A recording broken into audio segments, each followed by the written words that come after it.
All right, how y'all doing? How y'all doing? Let me see, what is this, Seneca? 31, 31, right? 31 in the chat.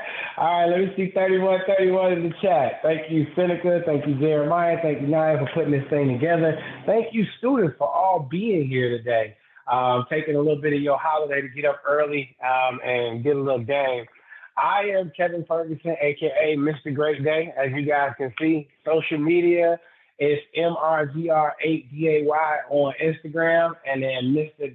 Great Day, same thing on TikTok. So I encourage all of you guys to follow me. And so I'm somebody who likes to speak life into people. I don't like it to be dead. I see a lot of cameras off. I want to see them cameras on. But that's this little thing that I do, and I say it's a great day. You know why? Because it's always a great day, right?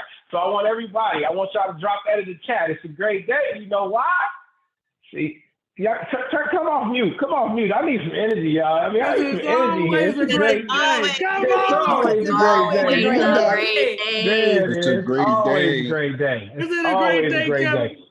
It's always a great day. I want you guys to know that when I say it's a great day and you guys say back, it's always a great day, that's to speak to your mind, right? It's not to rile you up. It's to speak to your mind. When you say that, you believe that, you get that in your mind. And your self-talk talks 200 times per minute faster than yourself. And so when you say it's a great day and you download that into your mind, that's happening 200 times a second faster than what you can compute in your head.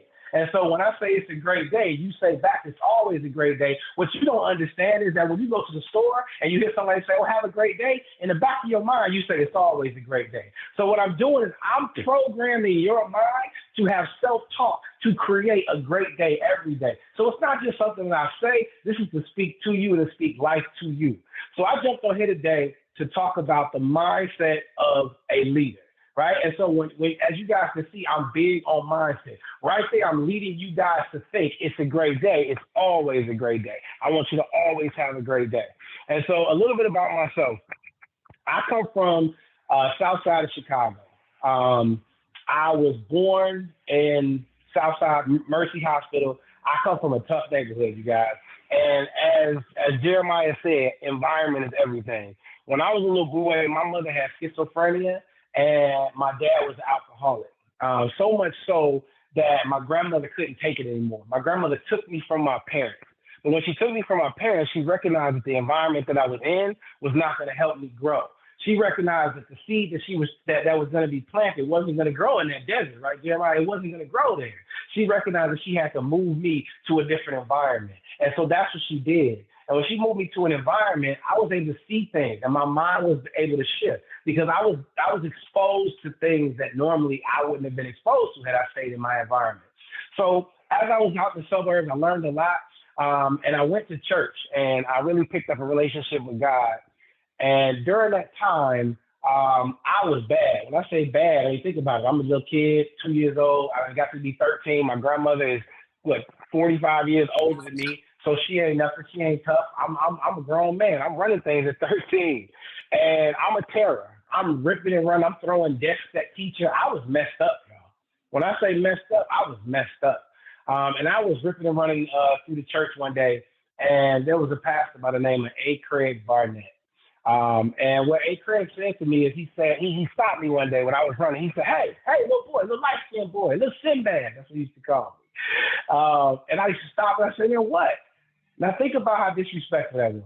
I'm in church and it's a pastor. I said, what? So I said, what? He said, come in. I said, why you calling me? I ain't the only one running. Like I was flipped. When I say bad, I was flipped. And he was like, no, you come in. And I said, no, I wasn't the only one running. If you don't call him, I'm not coming. So he walked over to me. And he said, look, little boy, I told you to come here. I said, if you ain't calling them, I'm not coming. Why are you messing with me? Why are you picking on me? He said, I'm picking on you because they doing everything that they see you do. And I said, well, they can do what they want to do. He said, no, God has given you leadership. And when you act a fool, they act a fool. When you run, they run. When you act right, they act right. When you praise in church, they praise in church. God bless you with leadership, and you are convicted to be that leader.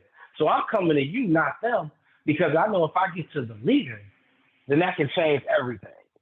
And so with that being said, and with it being King Day, Dr. King is one of our great leaders. And I want you guys to drop a couple of things out on when you think of Dr. King and his leadership. What are some things you think of when you think of Dr. King and his leadership? Drop a couple of things in the chat. I want to see some of this stuff come up. I'm waiting for a couple of things. Let me see. What we got? Selflessness, humility. All right. What else? Positive. What else? What else we got? Let's flip over here. What else do we got? Love. Right. So Dr. King was known as a transformative leader. And why is that important? That's important because what I learned going through 13 to high school was the power of transformational leadership. And what my pastor was saying to me, or what the youth pastor was saying to me is, hey, little boy, you might not be a 35-year-old man. You might not be a leader in a church, but you have something in you that can transform people around you. You can transform social systems. And so young people on the phone, I want you to understand that a lot of times within ourselves, we don't look at ourselves as a leader because leader has a look to us. Leader means that we are standing there at a podium, that we are a president, that we are a teacher. But as my pastor told me when I was young, leadership is in you. And transformational leadership is what young people have. You guys have transformed the way that we speak. You guys are starting to transform the way that we communicate. You guys are transforming the way that we pay, right? Nobody, I can tell you, Jeremiah, we wasn't doing Apple Pay, right? A credit card is what it is. Now you got your phone, right? You guys are using things like cryptocurrency. You guys are transforming the world because without your knowledge, you guys are the generation that is our next leader. You guys are. And just like Dr. King, the transformational leader, you transform social systems. You transform individuals and social systems as a transformative leader. And so all of you guys on this phone, I want you guys to know, on this Zoom call, I want you guys to know that you guys are leaders. But what does it take to be a leader? What does it take to transform a mind? When I got on here, I said one thing. I said, it's a great day. And all you guys are thinking it right now. I know you are. Because what I did was I transformed your mind. So I want you guys to understand that the mindset is all that we're looking for. I got on and I said, I am going to transform somebody's mind today. So all that it takes to be a leader, is belief. You have to believe that you're a leader. You have to believe that you have purpose. So you have to believe beyond the norm. I talked about self-talk. Nobody really knows what's going on in the brain, but a psychologist stated that self-talk moves way faster than your regular talk, and that's your internal mind. And your internal mind is what eventually comes out and causes your environment. So I had belief beyond the norm. That's not normal. Matter of fact, my mother was a schizophrenic. So talking to herself that's not normal, right? So as a leader, you have to believe, but believe beyond the norm. The other thing is that you have to believe beyond the status quo. If you're going to lead people, young people, if you guys are going to be transformational leaders, what did Dr. King do? The status quo was segregation, racism. He believed that black men and white men could come together to change something. The status quo was black man was inferior, white man was superior, that everything was separate. But he believed beyond the status quo, and he made that his purpose. And the last thing he did is he believed in others. When he said nonviolence, nonviolence, nonviolence, that was because he believed in the hearts of people. He believed that if he continued to talk from the stairs and he continued to touch the minds and shift the minds of everyone, that eventually that dream that he knew he wouldn't see, he still knew beyond this. He knew that dream one day would come true. And I'm here to tell you, at 16 years old, I had a business, and guess what? I hired a 32-year-old white man to work for me.